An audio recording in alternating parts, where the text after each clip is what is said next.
Ahoy mateys! Welcome back to Act 4 of Kentucky Route Zero.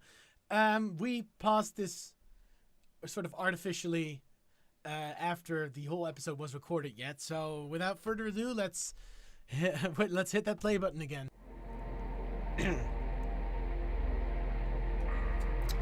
See that rough circle of rocky protrusions near the shore? More intricate than it looks. More than 2/3 of it is actually underwater. I haven't seen it myself, but listen to this. It's man-made, and the rocks weren't placed according to their size, so what's visible is a more or less uniformly random selection of the overall shape. Maybe some kind of meditative labyrinth. At the head of it is a petrified oak stump, and that was moved here from above ground, of course, decades ago.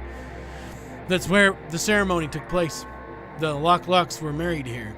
Many frail-tongued observers said they should just go with lock or look, or split the difference with look, or even lick, or really anything else, but it was never going to happen.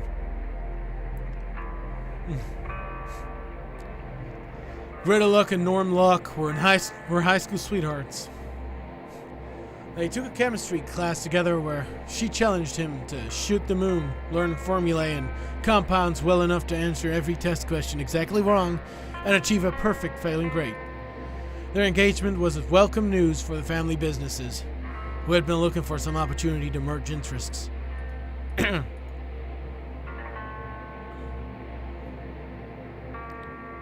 Locks ran a busy printing press, and the Lucks managed a fleet of bicycle couriers. The natural next step was to start a local paper, what would become the Echo River Evening Record.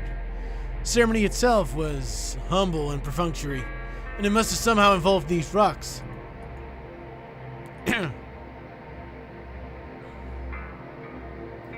Probably the rocks marked the boundaries between the two families, Lux on the inner loop and Locks on the outer, or the other way around. And it must have also involved that petrified stump. Neither family is particularly religious, but rumors persist that the officiants wore a robe.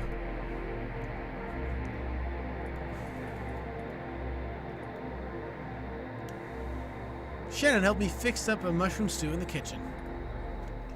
Let's do some cooking. Might as well.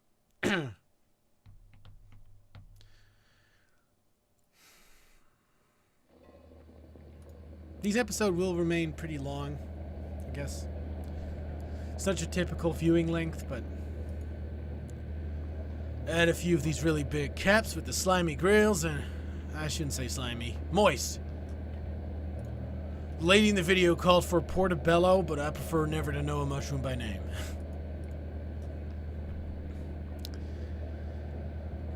We're stopping at a restaurant soon, right? Sure. Salmonitis. This stew's for tomorrow. Has to simmer all day. Some things are just better done slowly. We've added the anonymous mushroom, so next we, I got the recipe video on pause next door. Used to follow a recipe I learned from Ada herself, the best cook you're gonna meet in this river. Of course, it had a few secret ingredients. She has the good sense to preserve some mystery around her cooking. Better for business.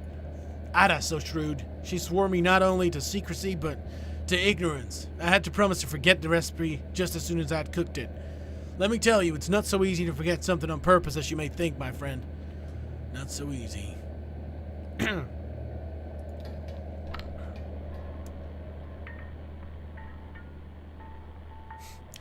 Record all the noises.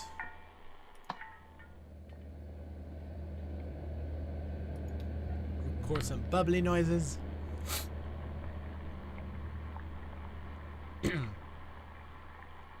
Sorry, that was messing up the recording. Me coughing. Recipe. I need to get a more resistant to doing voice.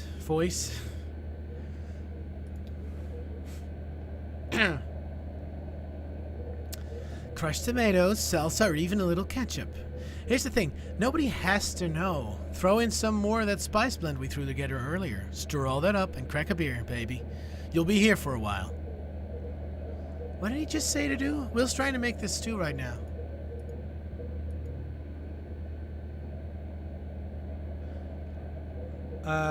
What was the last step he did? He put a couple mushroom in, then I think he forgot what he was doing for a little while. Huh, maybe I can help him figure it out. I got kind of sucked into this program.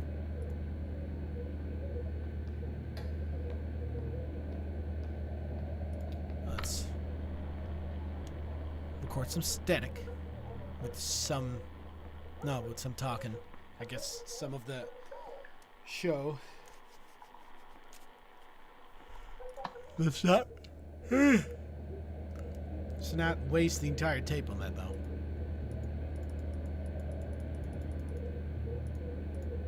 No, can only do that. And even that wasn't enough to convince her. So, I trained rigorously in the art of forgetting, studying for months under a master amnesiac. Finally, I learned to forget so quickly and accurately that I was able to convince Ida to share with me the most obscure secrets of her kitchen. As a demonstration of my trustworthiness, I forgot the names of my own parents, right there in front of her. Every time I wanted to cook this legendary stew, I'd call Ida up on the telephone and ask her for a quick, temporary reminder here on the boat. We haven't got a phone line, so I have to seek out culinary wisdom on videotapes of cooking shows. So, back to the matter at hand. Next week.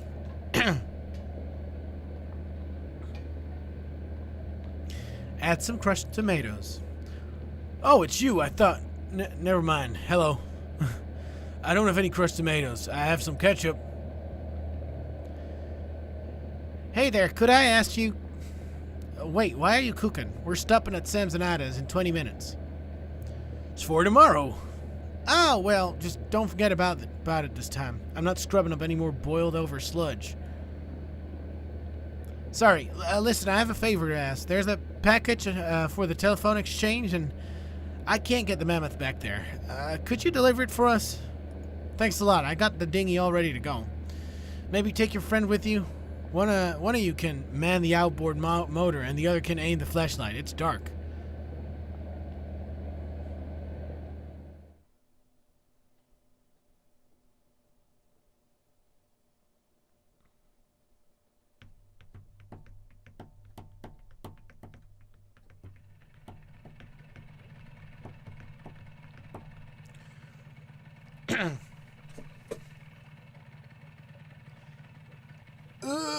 Hang on.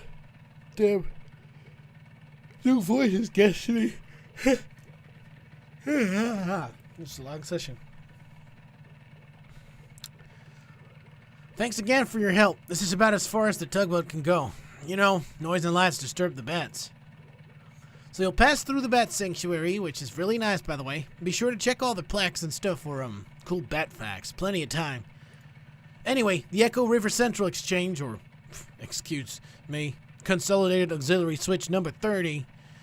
They changed the name with when the power company took over. Anyway, it's just on the other side of the bat sanctuary. This package is going to Poppy. She's an operator. The operator. We'll meet you on the other side of Sam's and Ida's for our scheduled early breakfast stop. Just follow the river. Can't miss it.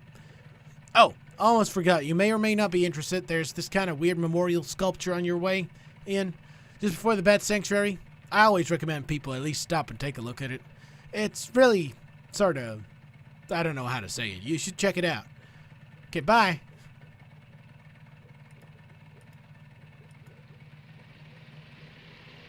I guess we're moving.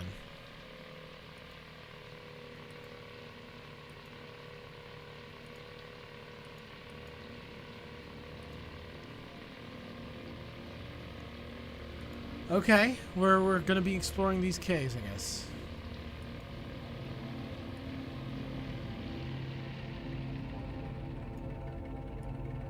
Oh, we just...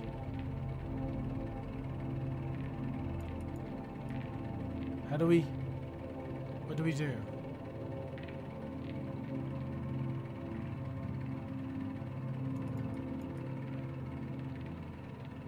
What do we do?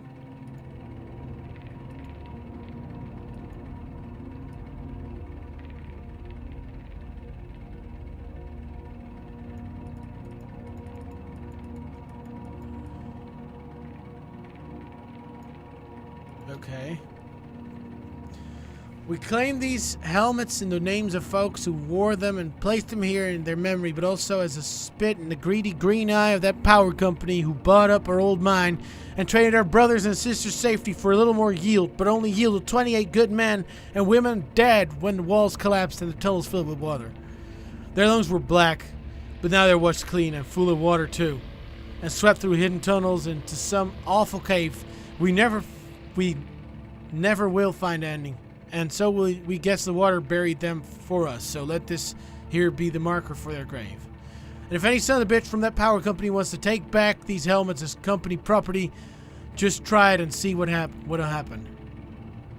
Hey, Elkhorn, that's the mine where we met in, where your folks worked. Looks like it's been here a while. I sure as hell wouldn't mess with it. You think Ever Road is still that angry? Sure, angry. Mainly just hurt. Yeah. Everybody's got their own way, I guess. This probably stirs up. I mean, how do you...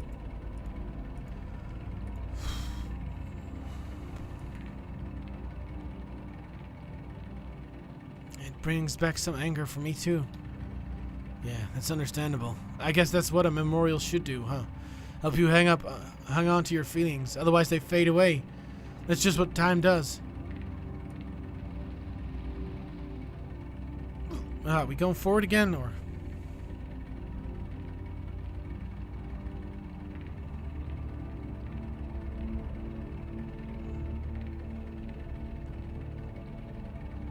I mean, we are going forward. Very slowly.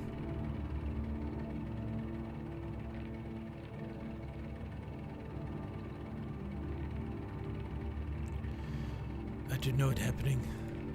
Oh, it's very dark without that.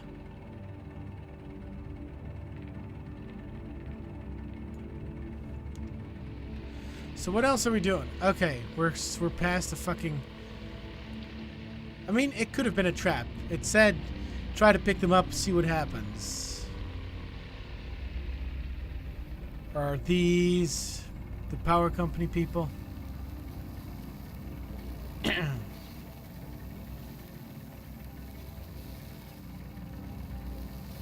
Hi.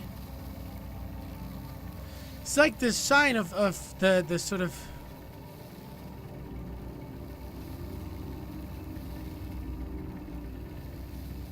Is the sign of being sort of going corrupted or sort of losing yourself in the caves? Is that kind of what those skeletons mean?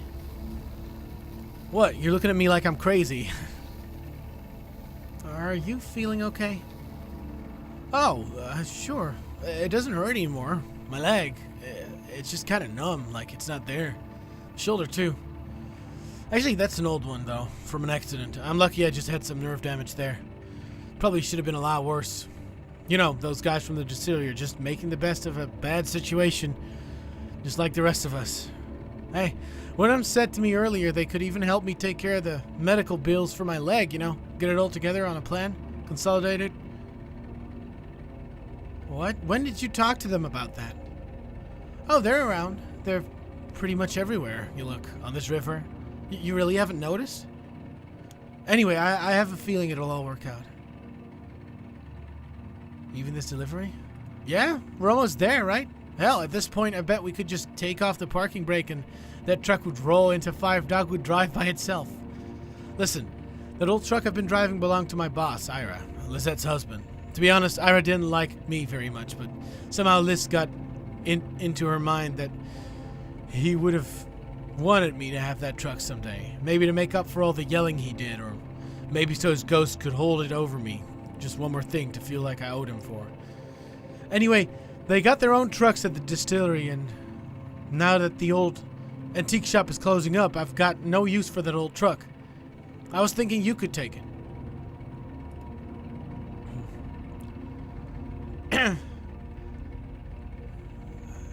That's very generous, but I don't need a truck.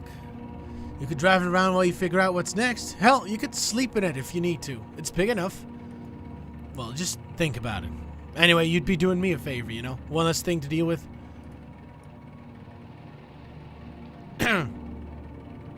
What does that say?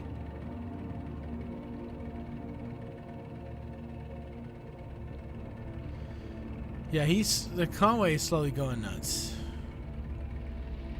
Okay.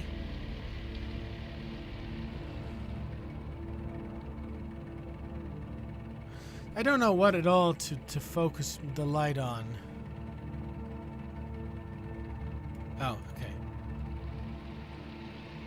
Visitors to the Echo River American Grey Bat Artificial Hibernaculum and Sanctuary are asked to take extra precaution in order to prevent the introduction of foreign fungal contaminants and the spread of white nose syndrome. Please do not visit this sanctuary during the same day in which you visited any cave known or suspect to host bats infected with white nose syndrome. Please do not leave your vehicle. If you must leave your vehicle, please remove shoes, clothes, jewelry, headwear, and eyeglasses to ensure you do not bring any foreign spores ashore with you. Please do not touch any bats or structures. The American Grey Bat is confused by light. If you are using a lantern or other artificial light source, be aware that it may attract and confuse bats. If you are approached by bats, do not panic. Relax, stop your vehicle, and switch off your light. Never touch a bat. Okay. So if a bat gets nuts...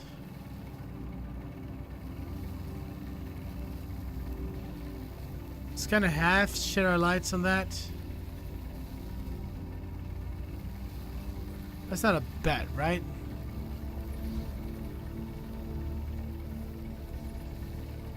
Oh, that is a bat.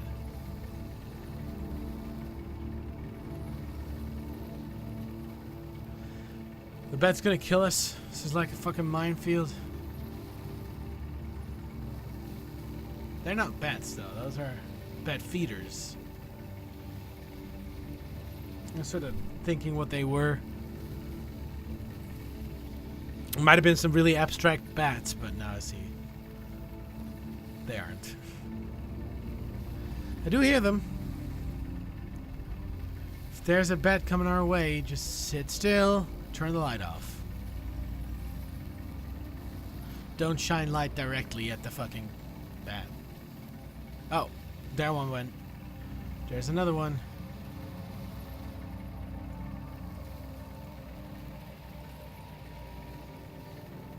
I might want to turn the light off just in case.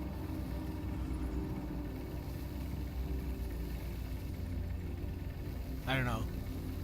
We'll see what happens. It's actually quite calming, this place.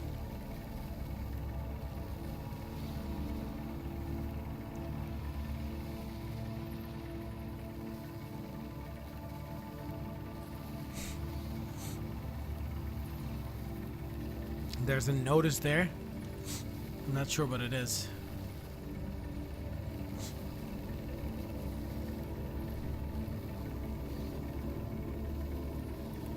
Could be a letter or something.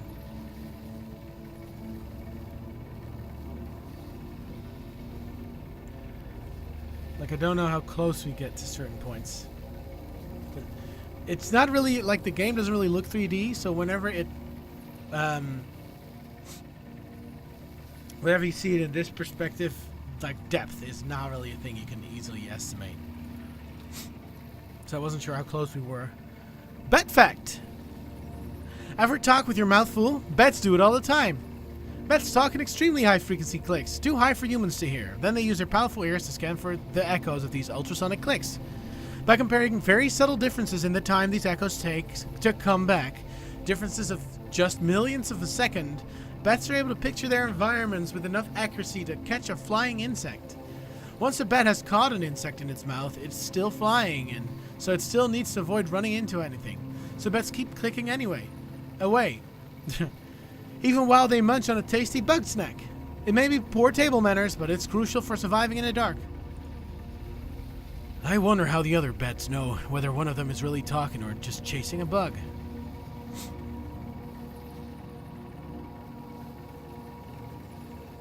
I think when they're actually communicating, it sounds more like singing. I like to hear that. What the fuck is happening?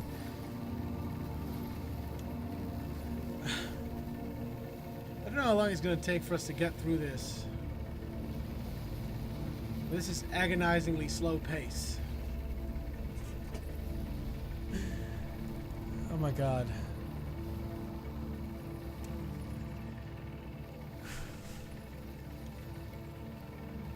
Yeah. Yeah.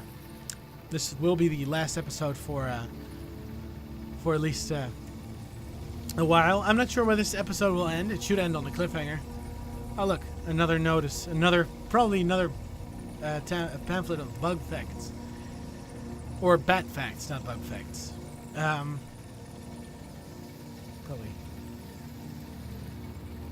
Does it slow down? Damn, it's really dark down here. You still there? Just touch. Oh, there you are. I hope that's you. I was thinking about Lisette. I actually think she'd like it down here. She's always liked old things and empty places. I mean, places that are full of weird stuff, but they still feel empty, like a wax museum. It got really busy.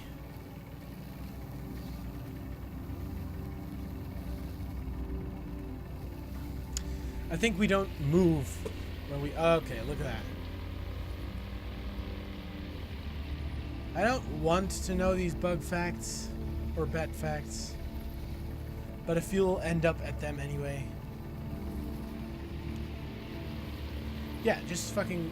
Yes. Bat fact. The American gray bat's natural diet mostly consists of moths and other small insects that breed along the river. Here at the artificial hibernaculum and sanctuary, we use a combination of chemical snares and ultrasonic wards to repel all potentially contaminant-bearing insects, and replace them with our own locally bred and spawned hypoallergenic antiseptic pseudomoths, which we call the little gray nothing moths. You may be thinking that the other moths and insects the American gray bat would have been eating are very much relieved that their natural predator has found another food source. Not so! We've installed netting and highly effective moth traps along the river where the American gray bat normally hunts to balance their escape from the food chain. Oh, so there's not an overpopulation, aka a plague. But eating moths isn't the only systematic contributions these bats make. They also produce a potent fertilizer in the form of guano that helps plant life thrive along the Echo River at the shore of Lake Lethe. In order to minimize the sanctuary's impact on subterranean agriculture, we collect that precious guano here at the hibernaculum and manually distribute it throughout the caves. It's a full-time job. Sounds like a lot of work. Ugh.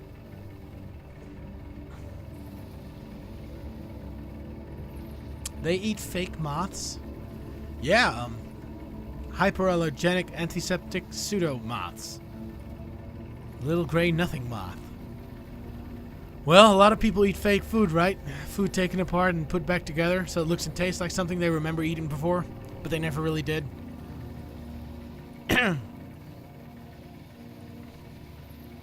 Right, it is reassuring to know someone's taking care of everything for these little pets. Yeah, who's gonna build the people hibernaculum? Maybe we'll build it ourselves. Maybe we already did. Like the folks in the mine. You said they used to buy stuff. Fans, canaries, all those little trinkets to make it bearable. There's still a lot of stuff down there. Feels cluttered, but human. I just mean, all people need is enough to pretend we're home, and we can make it anywhere. You get kind of philosophical when you're drinking. Did anyone ever tell you that? Yeah, I guess I do. Nah, this is nothing. I used to have this drinking buddy who would get loaded and tell the weirdest damn riddles. Like, which is more musical, the truck passing by a factory or a truck passing by a music school? Count your blessings. There's an umbrella there. There's more umbrellas.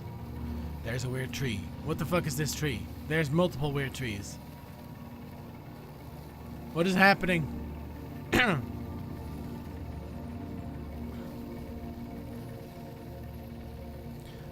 Umbrellas and weird trees. Alright. I don't know what land we are in at the moment. And I'm not sure I want to know. The bets are going a little crazy. Just turn the light off for a little bit. Better hang on for a minute. Feels like there's one kind of hovering right over me. God damn it, my dog is going crazy outside. They don't really hover though, do they? I mean, how could they? I guess a hummingbird will hover by, beating its wings really fast. Maybe they can do that too? I used to watch hummingbirds in the afternoon at the kitchen window. Lizette's kid, Charlie, he loved them. You know, he studied aviation. He set up a bunch of hummingbird feeders that last summer he was home. Big sugar water buffet, but those dumb birds didn't fight it until he was gone. Anyway, me and Liz, sometimes we try to see one of them up close.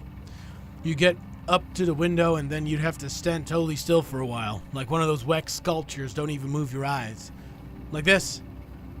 Oh, you can't see me. I was doing the watching hummingbirds close-up face. I think I can imagine it. Yeah, you've seen it already. It's my driving face. Liz told me that once, and now I can't ever help but think of it when I'm driving or when I see a hummingbird.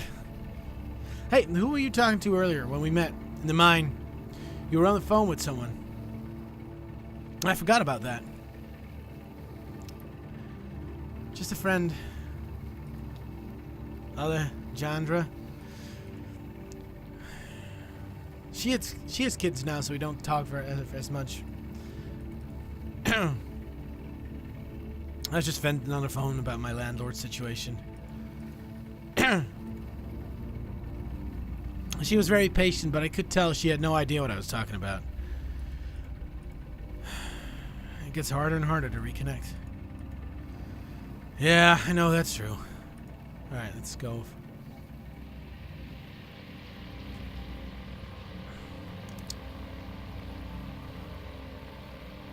Fucking more of those skeletons. Go away.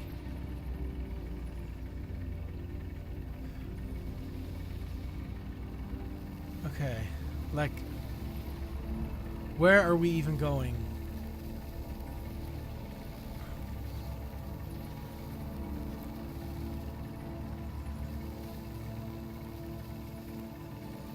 Come on. Oh, it's another pamphlet. Whoopee.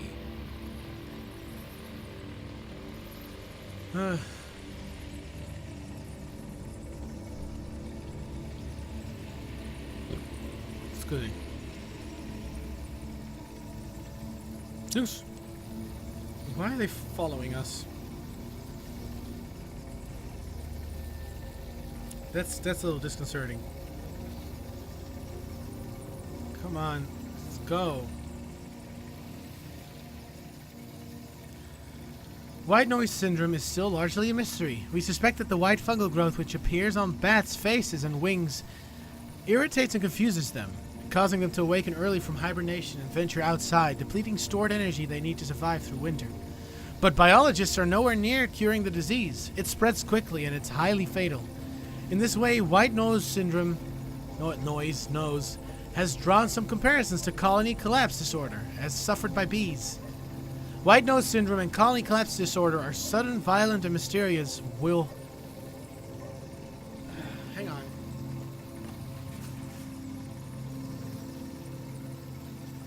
Fucking dog. Okay. What? American gray bat. Will honeybees and the American gray bat be two more lost species wiped out in a geological blink and forgotten to natural history? It's possible that a cure won't be identified in time, so that the sanctity of this artificial hibernaculum is our best hope of preserving them. As you leave the Echo River American gray bat hibernaculum and sanctuary, please make sure your vehicle and clothing are free of hitchhikers. Alright. We're out. It's really annoying. My dog is barking outside.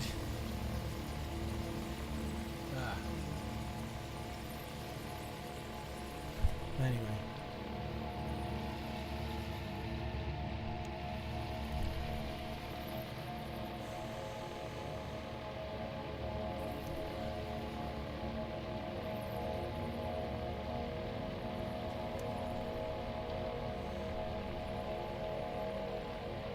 Let's see.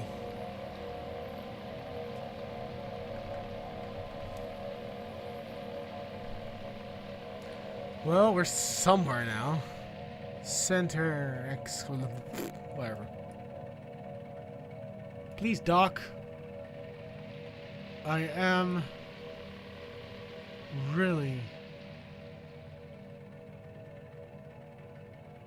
Come on! Do you have to be this fucking slow?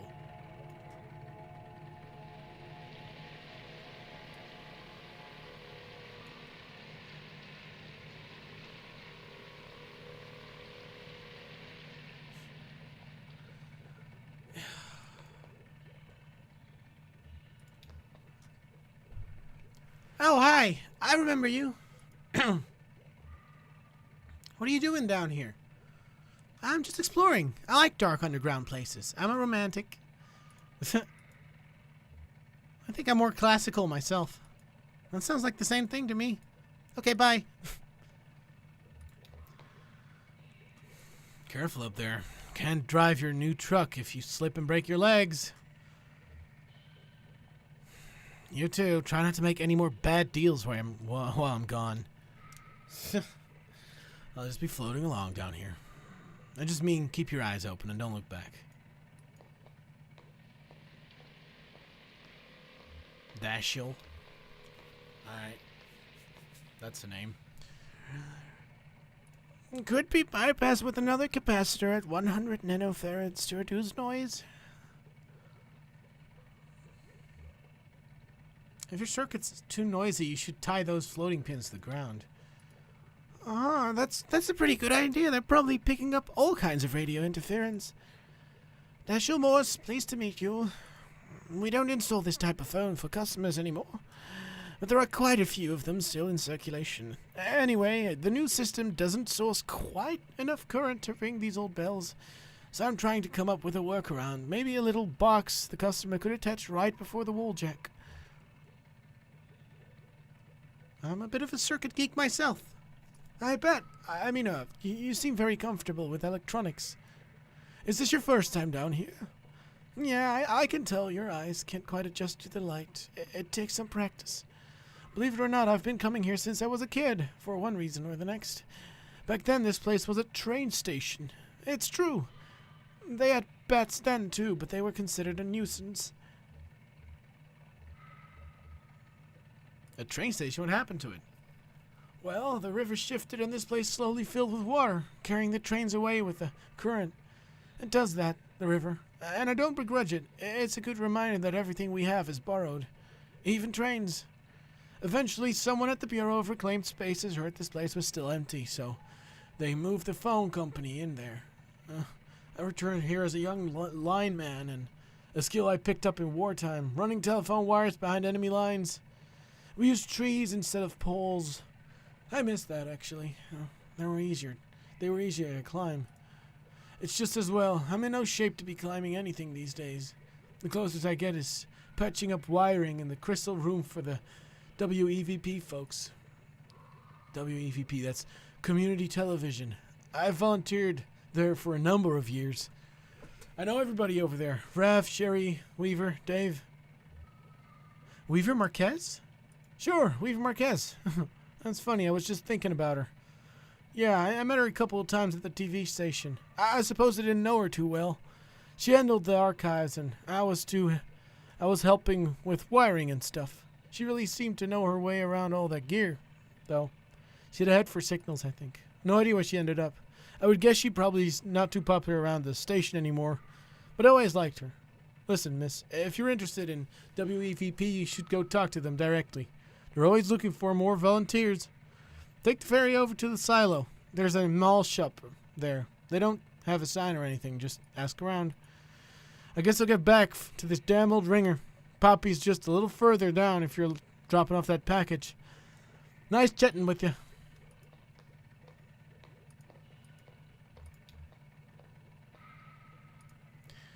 Abel and Eloise, the lovers' courtiers. Bred for raising, Annabelle and Eloise spent most of their lives as carrier pigeons in the employ of the Echo River Avian Post. They retired here after Abel was disfigured in an accident with a light aircraft. But old habits were hard to die. Abel and Eloise would pick up scraps of paper from the ground, the trash, even pull them out of pockets, and deliver them to other people nearby, to delight or embarrassment. Word spread, and travelers passing through this tunnel began to come prepared with love letters, poems, and other written desires to pass along indirectly through these pigeons. After a hard day's work, Abel and Eloise would always be found nestled closely together in a disused newspaper stand set aside for their habitation. And that's where we left them.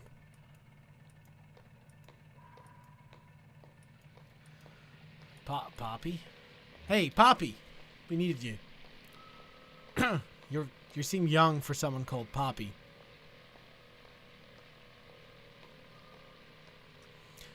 Just set it right over there by the lamp, sweetie. Thanks. Actually, just a minute. Who does that parcel claim to be from?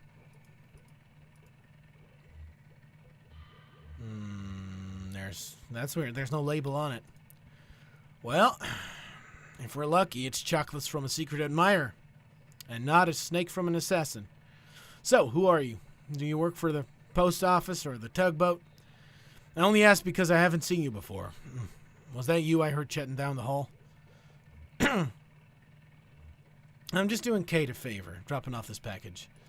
Kate! I love Kate. She helped me deliver both my nieces, one in a hospital and one at the base of a mossy moonlit oak. It was beautiful. I love Kate. I think Loretta's granddaughter used her too. Oh, Loretta used to work here, actually. I think quite a few of our former operators have relied at some time on Kate's services. How old is Kate? Well, now I guess they'll have more time with their little ones. As you can see, all their chairs are empty. Wasn't always like this. When I came to work at the Echo River Central Exchange, there were 12 of us. Loretta, Edna, Meg, Kara, Marie, Louise, Liz, Hester, Angie, Wilma, Connie. I was number 12. Connie and I were hired on the same day, but she showed up early. Marie finished college, and Hester was fired for snapping at a rude caller, but she had it coming. And I heard she did just fine on her own, so they hired Beryl, Jenna, and Sashiko, which brought us up to 13, and that was as many operators as we've ever had at one time. The power company came along, buying up all the lines, and one day they took the exchange as a throw-in, like it was nothing. Nothing. And they started phasing us out. Edna, Meg, Kara, and Lois left one Friday evening and were asked not to come back on Monday morning. Beryl saw the writing on the wall and quickly found employment at a private PBX. They had Jaina and Liz stop routing calls and write up some kind of the best practices document instead. It was her final task as exchange employees. Some of the girls were reassigned to other divisions. Connie, I think, was checking residential meters. Sachiko and Wilman were moved into energy sales, cold calling businesses to see if they needed to upgrade their electricity plan. At least they were still on the phone. Then it was just Loretta, Angie, and me. We were swamped. The hours were hell and hard on the throat. The voice with a smile became a croak. I was gargling warm salt water in the break room, sipping from a thermos full of hot honey broth stashed under my chair. Oh, I brought a lot of extended technique to the switchboard in those days. There's so much exposition that just doesn't matter to the overall plot. Sounded pretty good to me. Oh, wait, no. Sounded pretty good to me. Yeah, I'm impressed. So, where was I? It was just Loretta, Angie, and you. They were the smart ones. That's how they held on so long. They went into voice work, recording canned phrases for IVR system and robocall calling. I could never do that. So, after a few months, it was just me. A new automation strategy was announced, and this place was rechristened Consolidated Auxiliary Switch number 30. If it's automated, what do you do here? It's not fully automated. There are still gaps in functionality that need a human touch. And, it really is all about touch here. Sound is a vibration, and touch you feel in your ear. So is my voice. So my voice is a touch. When we're talking, we're touching. Even on the phone, that's an electric touch, an intimate little shock that makes your tiny hairs tremble. But that's not even what I mean when I say it's all about touch here. When the power company first tried automating this old exchange with fancy new transistor arrays, the switchboard caught fire. It was just too much, too fast. So when they tried using some clunky old mechanical relays, but then the calls were getting mismatched and out of sync. It was a nightmare. Their technicians determined that the phone system down here had been designed and ad hoc over decades around the specific tempo of its human operators. So, short of replacing the whole thing, not to mention all the wiring,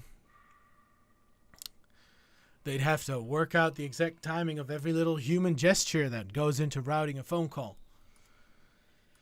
And that officially is my role here. I run the switchboard for the whole exchange. Once the work of 12, I'd like to remind you, they have some kind of machine somewhere that tracks how long it takes for me to do each little thing. The caller never hears my voice now. They dial, my little indicator lights switch on, and I make the connection. Do you miss talking to callers? You know, there's something that bothers me about the process, beside the fact that I'm training my replacement, who isn't even human. Here's what I mean. How long do you think it should take to time my every move and recreate what timing I'm in an automated switchboard? Rough estimate. A couple of days? That's what I said, but it's been going on for over a year.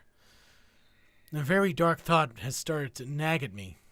What if there's no cheap machine that's going to replace me? What if it's cheaper just to keep me here, filling in for the rhythm of the operators? What if I'm the cheap machine?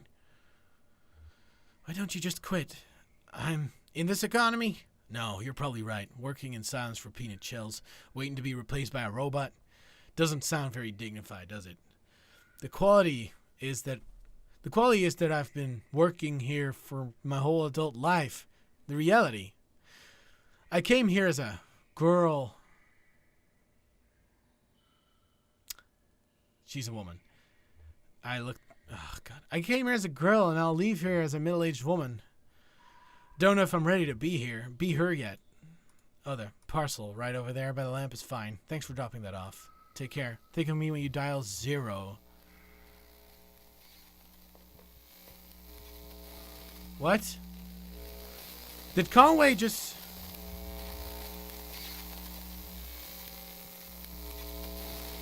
What?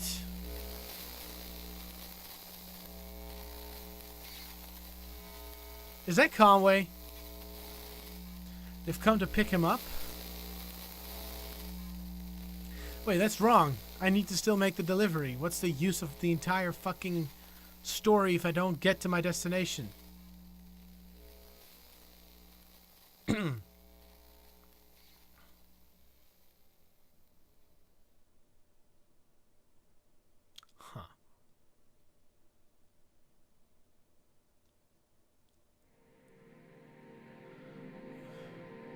Okay, we're still...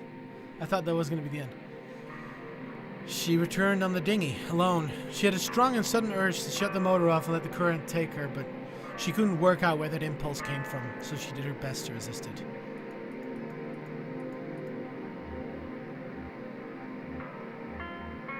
She met a painter of shipwrecks.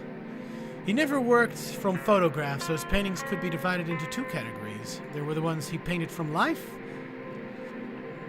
and the Echo River was a very good source for these because its currents were so unpredictable and the tunnels so dark. He rendered these in oil paint by lamplight, working for hours cross-legged on the porch of his houseboat/studio. Then there were the ones he painted from memory, mostly the memory of a single wreck he'd encountered as a much younger man, picking up litter where the coastal highway cleaves to the rocky beaches of Northern California.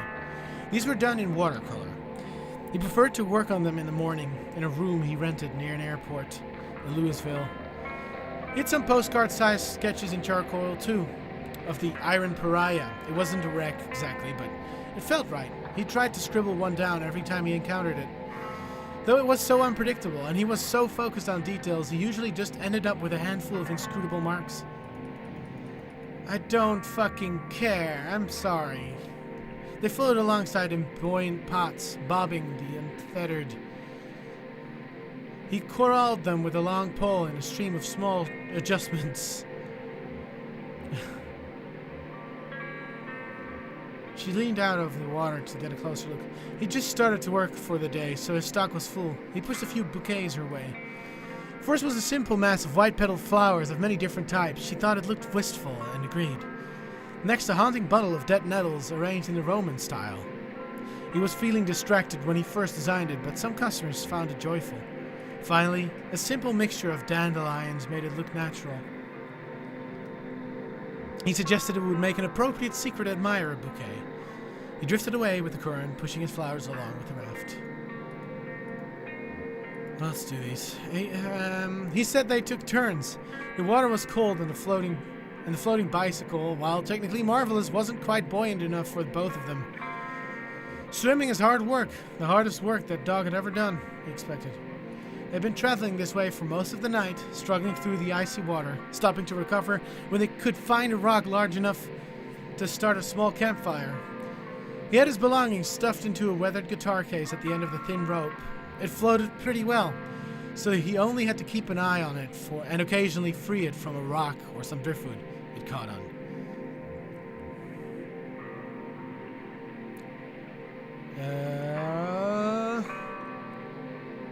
He asked if he had a guitar in his case or just clothes. He would have played her something, but the case leaked a bit, and he didn't think it would sound right until it had time to dry out. She gave in, shut off the motor, and floated for a while. Then, she knew what she'd been craving. A moment of silence. God.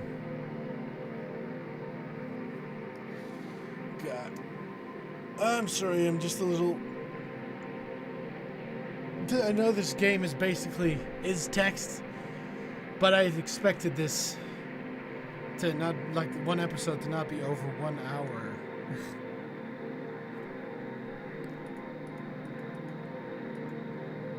It's been going on for 2 and something.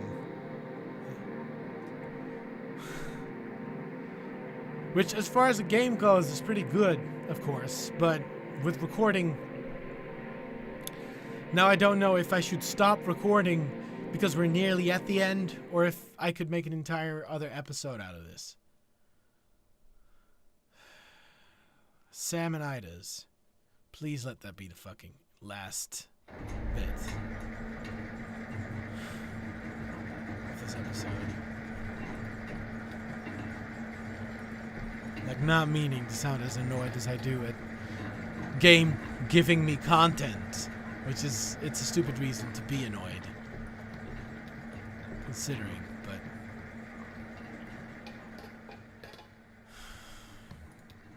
my voice could really use a break. Just in time, we already finished eating, but we're about to place it to go order for Clara. She's back on board getting ready for her show. Take a look at the menu, I'm sure there's something you'll like. Ada's a bit of a local celebrity.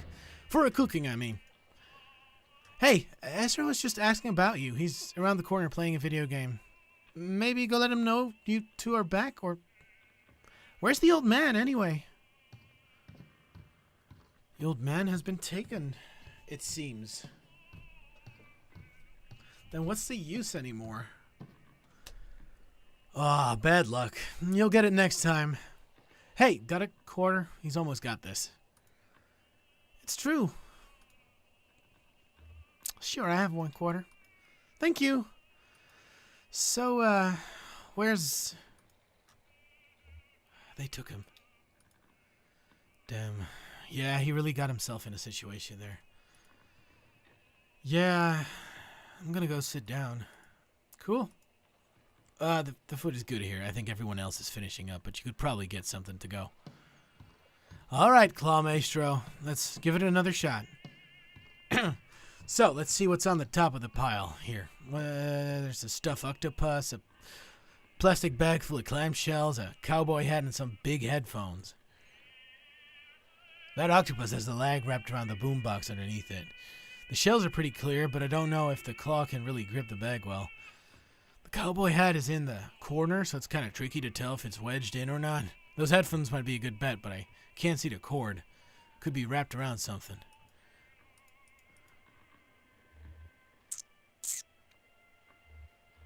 Let's get the octopus. Wow, alright. I admire your confidence.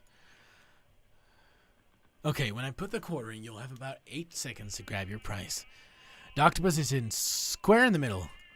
Let me know if you need help lining it up. I've got a slightly different view of the field from up here. Ready? Here we go. Machine awakens. 8. Claw hovers in front, the front left corner of the machine.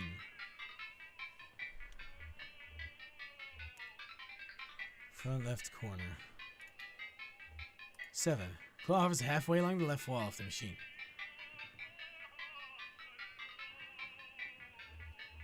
Just like right. The claw hovers in the center of the machine.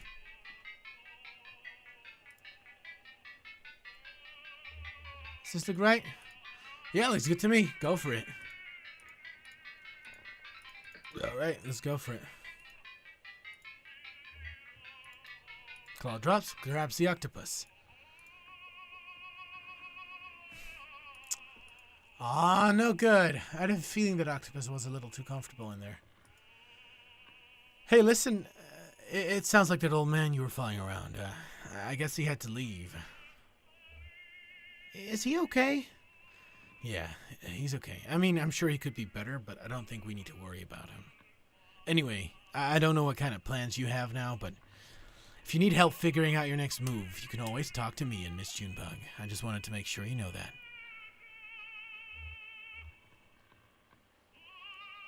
Could I keep going with you? Hey, I got no objection. We have a pretty ad hoc thing going on, me and Junebug. I'd have to talk to her, but I bet you're welcome to tag along for a while, if you're into it. Hey, maybe we still have time to poke around this place for a little. They have some pretty wild stuff in here.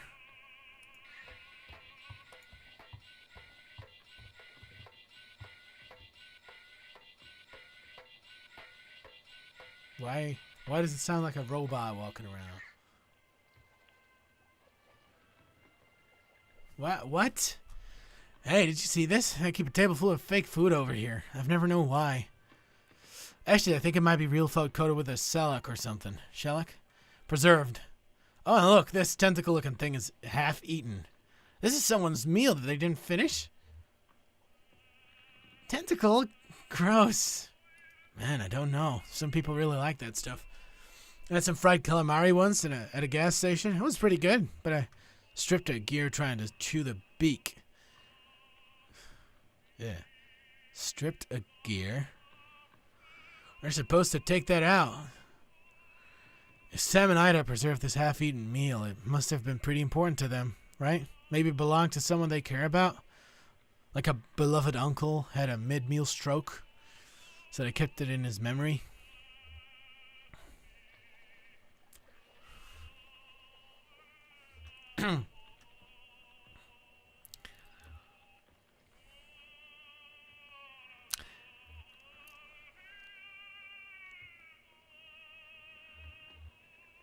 Yeah, like the sunflower seeds my folks left behind. Oh, I'm sure your folks are fine, though. Are you worried about them?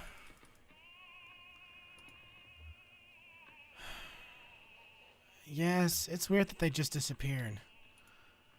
Yeah, listen, that's okay to be worried. You're doing fine. Why is he suddenly a robot, or is this just something I haven't noticed before? Kate, weird. Kate. Weird. Somehow I thought this was his truck and delivery and all. It was. That's what he was. That's what she's saying. But he gave it to her before they took him away. Were you going to deliver it anyway? Somebody's waiting for those antiques. If you got a name or just an address, maybe it doesn't matter. Even having discharged all that, whatever it is, onto the lawn, I'm sure you'd still have fulfilled your friend's obligation. Johnny and I will help you unload when we get there. Lift your legs, Cricket. Yes, ma'am.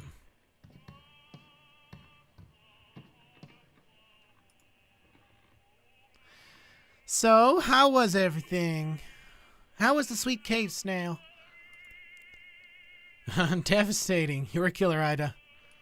Well, I can't take all the credit. Sam came across a whole cave snail colony down there about a year back, and we've been leaving rock candy for them to gorge on since. We just started harvesting earlier this month. Yes, it's all about patience down here. Everything grows more slowly in the dark. There's a fish in Lake Lethe that lives to 200 years, and its flavor profile only develops at about 75. I got a pot of bones in there that's been stewing for at least a week. I don't even remember why I put them on, come to think of it. And I don't remember what kind of bones they are. Oh, we need one for the road. Clara, she said she wanted, something primordial, she said. What does that mean?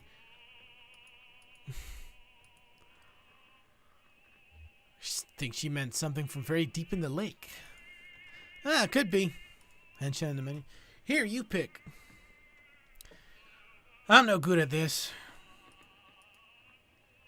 So many choices.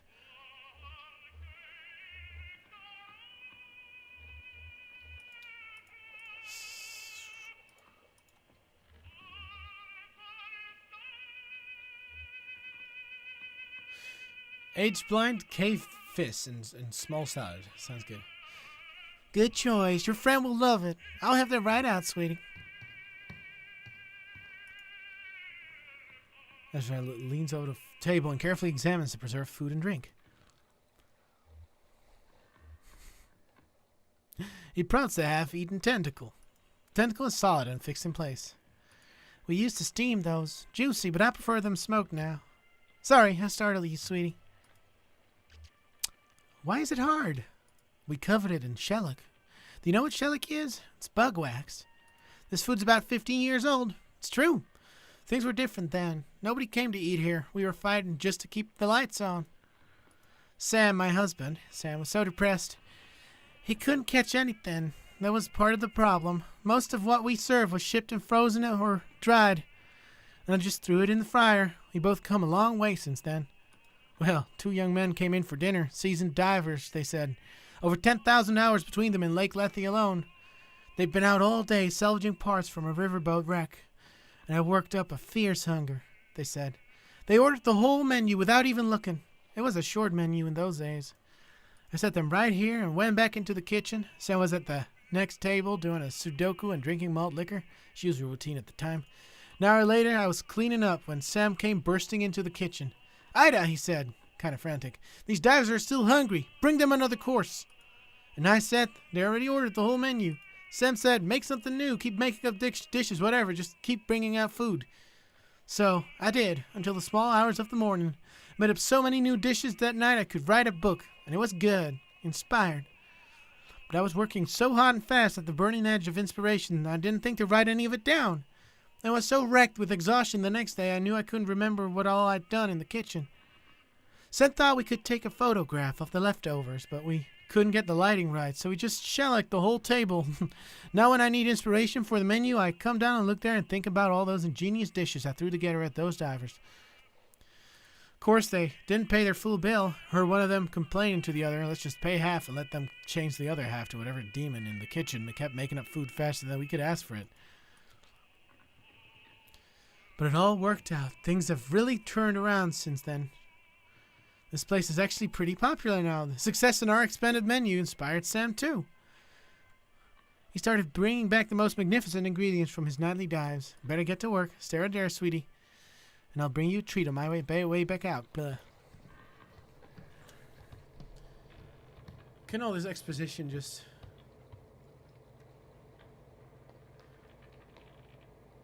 be over already?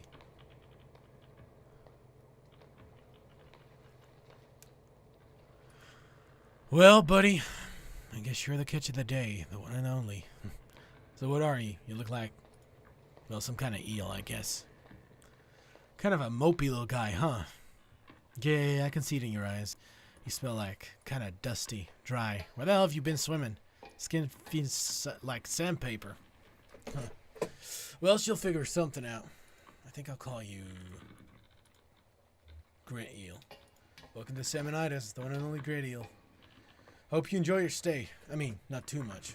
If you ever seen a creature like me before, you're pretty far down there. Wouldn't be surprised if I'm the first, except, well, there were 2 divers who went before me long ago.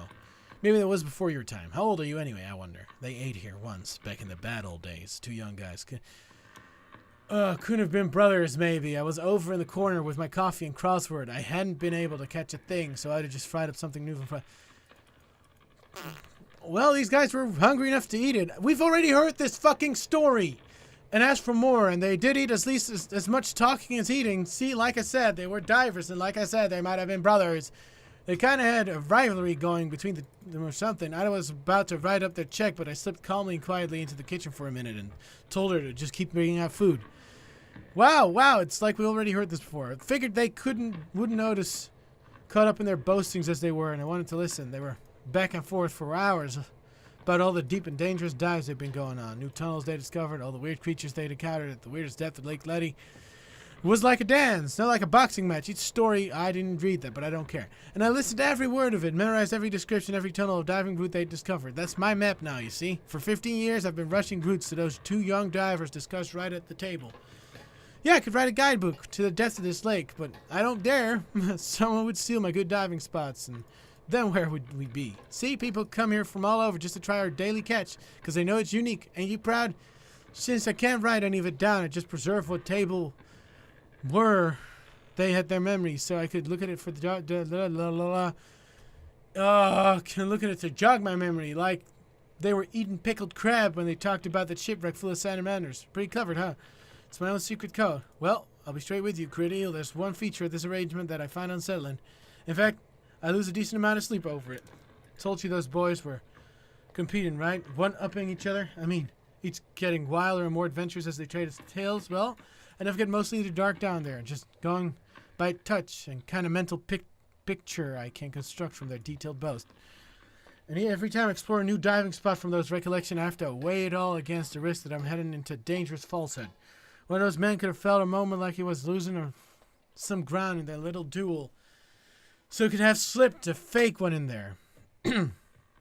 Maybe told a fib about some dive he went on and found a colony or blind shrimp live in a discarded refrigerator. And when I get down there, my diving bell cracks open on a sharp rock where he said the fridge would be. And that's the end of Sam and Salmonitas. To be honest, that possibility puts the fear of death in me every time I touch water. It's a character we've never seen before, and we get so much exposition.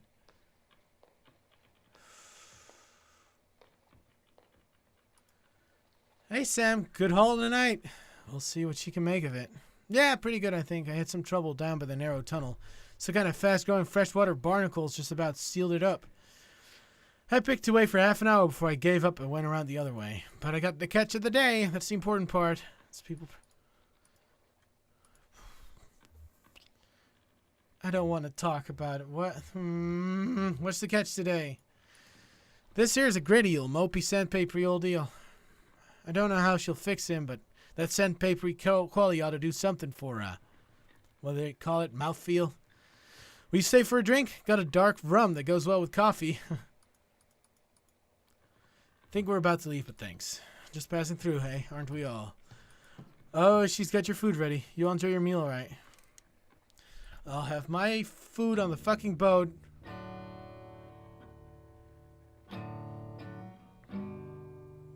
Who's playing guitar? Or is that just the fucking soundtrack? Someone turned into a robot, another person turned into a fucking skeleton. I don't know what's going on anymore with this game. This world is not my home. I'm just these guys again. Through my treasures and my hopes. I'm sorry, I'm just a little done today with this game. Many friends and kin Trusted a tugboat. have gone. No, a return. And I can feel at home. Bye.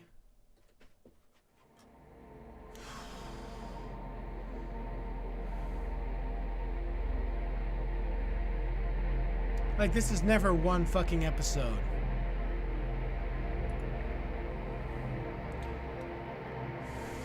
See, that just looks like a swirling mess of garbage, doesn't it? Well, that's what it is. I don't know why trash seems to collect right here, or all the spots on the lake. It's always been that way. Everyone just navigates around it. It's like it was an island or something.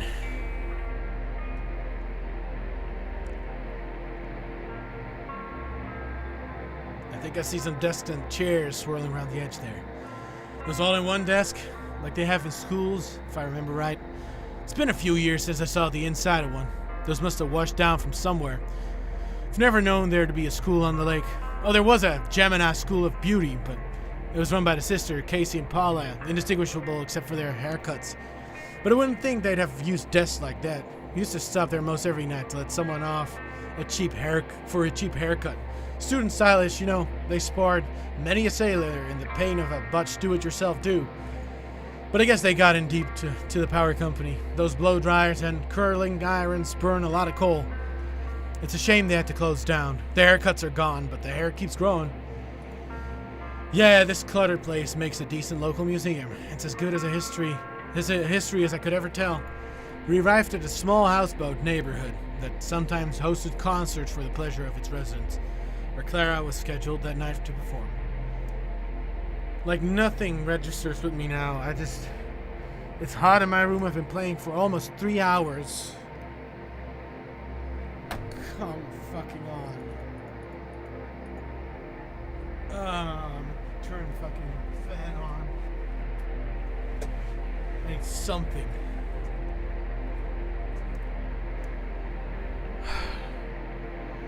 Junebug and Johnny watched the show from the dockyard with the others. Just fucking passively watch a fucking show.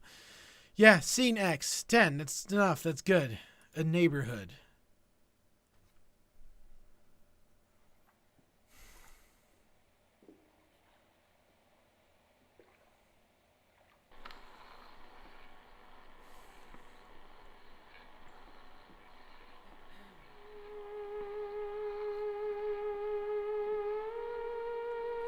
Theremin.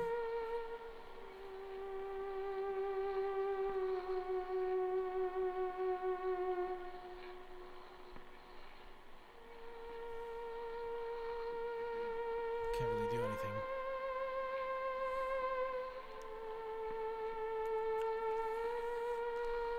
Oh.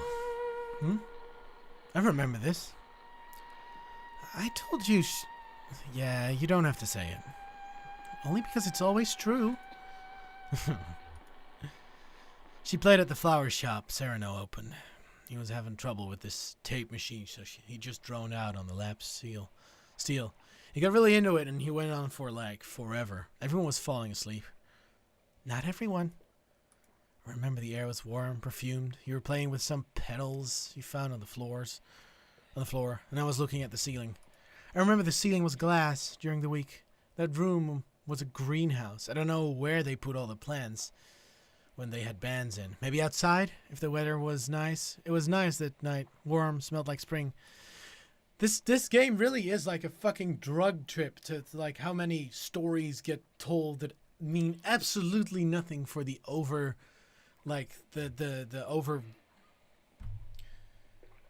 overarching plot. I remember the folding chair, so uncomfortable, but I get it was their only option. They had to pack everything up during the week so there'd be room to display the flowers. The tape stuff sounds good. That kid's doing a good job. Yep, he's a natural born tape player. So, we were talking about him earlier at the gas station. Sure, I haven't forgotten, Cricket. Cool. Yeah, I know. What do you think about Ezra traveling with us for a while? We were in the back. Just watching Sereno. Sereno's really getting into it. We just let it wash over us. Started nodding a little. He pinched my elbow and we slipped quietly out of the room. If I sound hesitant or something, it's just... When we met, we were nothing. Just these little gray shadows, and we grew and filled in, but we did all that together. Ezra, sure, he's just a kid, but he's already a person. What would that do to our system, our chemistry? He stepped outside into the warm night air. We turned left into an alley. We wandered between some low houses and came out onto the empty street. Hey, I got the masters for the new record back from Lazara. They're okay, but What? You listened to them without me? You were at the pet shop. I didn't think I could tear you free. Oh, okay. Anyway, there are a few spots where the strings distorted a little and the whole thing was way too much reverb. But overall, it sounded pretty good. The new drum machine fits right into the mix. Nice. The only question is how to do it live. I can't control the drum machine and sing and dance at the same time. And then you got your hands full of guitar. There's a playground across the street. You sat on a bench. I put my hand on your shoulder. We heard soft music from a car radio, but couldn't see the car. Must have been around the corner or down an alley or something. You taped your foot and hummed. I made up lyrics, but didn't say them out loud. We got back to the greenhouse just as Clara was tuning up. She relaxed her shoulders, took a deep breath, raised both hands into their precise positions, and the room started shaking. Clara hit a note that made the glass rattle in sympathy, in perfect 2 octaves lower. She looked like a sorceress tearing down the building with an effortless wave and incredible focus, coaxing the empty air into some kind of moaning, rattling demon.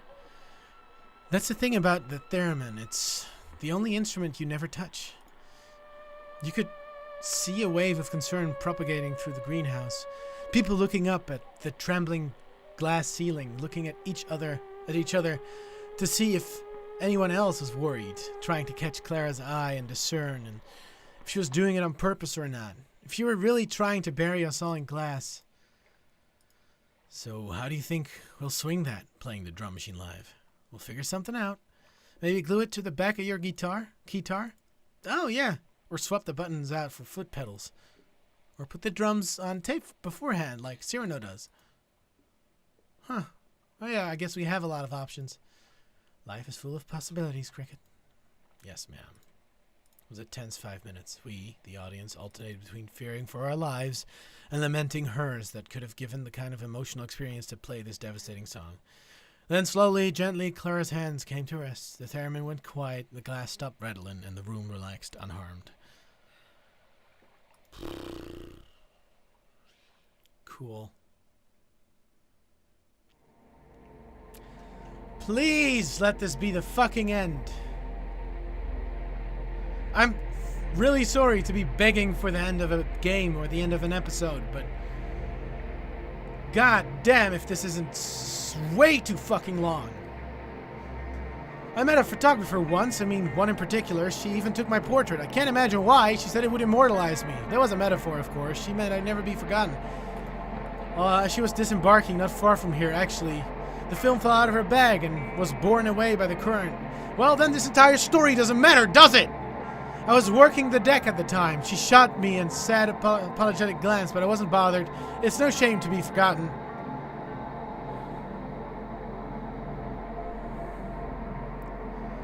Useless fucking story.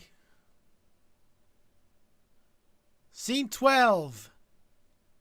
Silo of late reflections. That sounds like the perfect place to end this.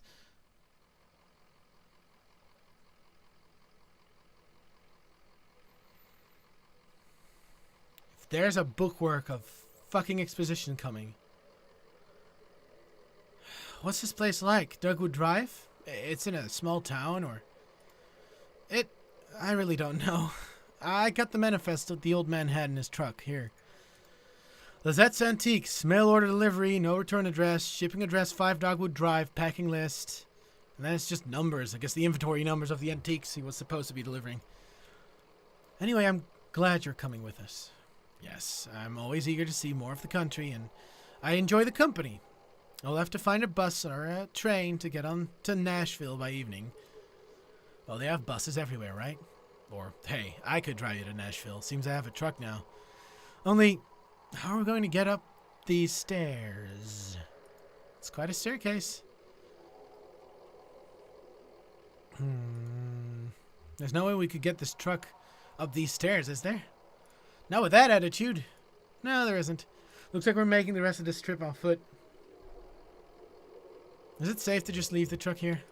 Sure, I don't think anyone but us could get it started again.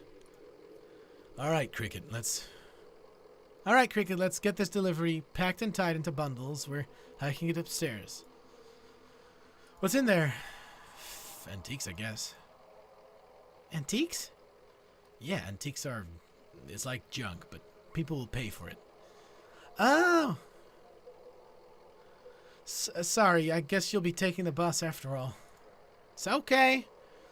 It'll be an adventure.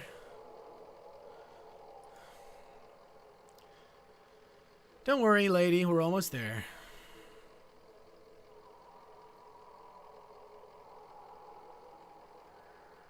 Right now. That's a long staircase. I hope the antiques aren't too, heavy.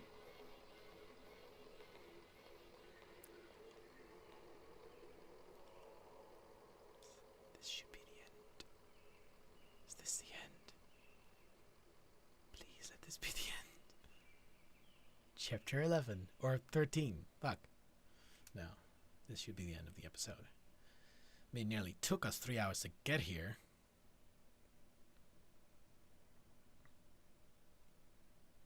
That's why I did that whole pause thing. Alright, the end. Right. So I won't be continuing this game until the next episode arrives. I'll know to fucking split it into 1 hour episodes by then. Anyway. Or I just look into how many chapters there are at first. Anyway, if you like this episode, you'll probably like it a lot more than I did recording it. Give us a like and join me crew for more booty. But now, off the plank with you. A frigate sails as old they tell from every corner of the realm. The most kingborn of the helm, the mouth of the Playing Dutchman. Soon you'll all be singing the chanty tune of the play.